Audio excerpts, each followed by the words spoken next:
Uhali gani wanafamilia wa channel tupendwa hii hapa ya Bizoza Media. Kama ndo mara kwa kwanza, basi nikusii usisahau kusubscribe, kulike, kushare pamoja na kucomment. Bwana Wema Sepetu yamkuta mazito, na hii ni baada ya watu wengi kuweza kumchukia sana na kuweza kumtamkia maneno machafu, na wengi wao kumwambia kwamba yeye hana uwezo wa kuweza kuzaa na kumpa maneno kashfa nyingi.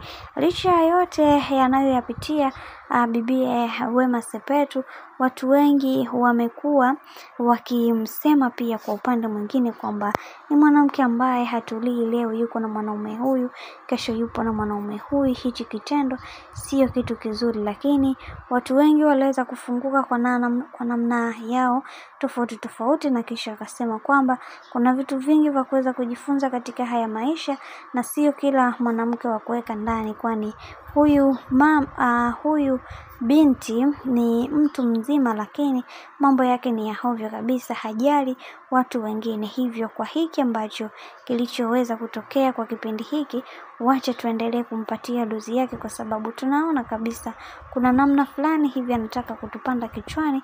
Lakini wacha niwaambie kitu kimoja, tunatakiwa kuweza kutambua thamani zetu katika maisha yetu sisi sote, kwa sababu kuna mambo mengi yanatokea katika maisha na yanatufanya watu wengi tuweze kusahau katika utendaji kazi wetu, kwa sababu kuna maisha mengi ambayo yanayotokea katika vipengele tofauti tofauti, na watu wengi wamekuwa wakipuuza. Lakini leo hii nataka nikwambie kitu kimoja, tunatakiwa kuweza kujifunza na utu ambao uliotengamaa na kuili kuweza kufikia malengo ambayo tuliweza kujiwekea.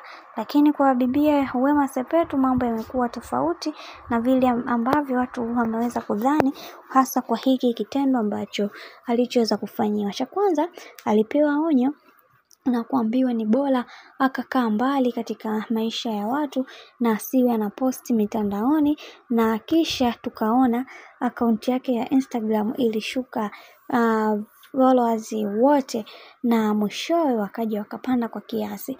Sasa hili nalo sio jambo jema kwa msanii wetu pendwa au mwigizaji wetu pendwa, kwa sababu kuna vitu vingi ambavyo vinatokea katika maisha, na yatupaswa kuweza kuhakikisha kila kitu kinakwenda kuwa sawa. Na ukiangalia kuna vitu vingi ambavyo vinatokea katika maisha, na tunatakiwa kuweza kuwa imara katika kufanya mambo mengi. Hichi ndio kitu pekee tunatamani kuweza kuona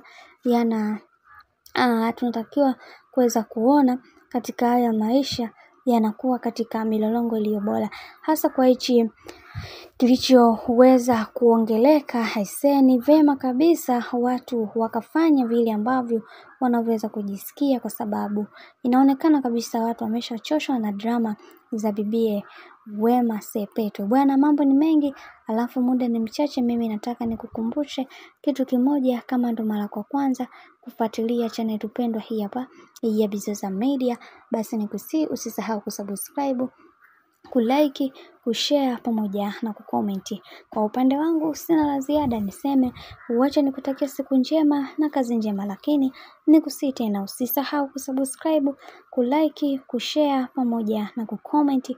Hicho ndio kitu sahihi katika maisha yetu sisi sote, ili kuweza kuenjoy na kuburudika katika channel tupendwa hii hapa ya Bizoza Media.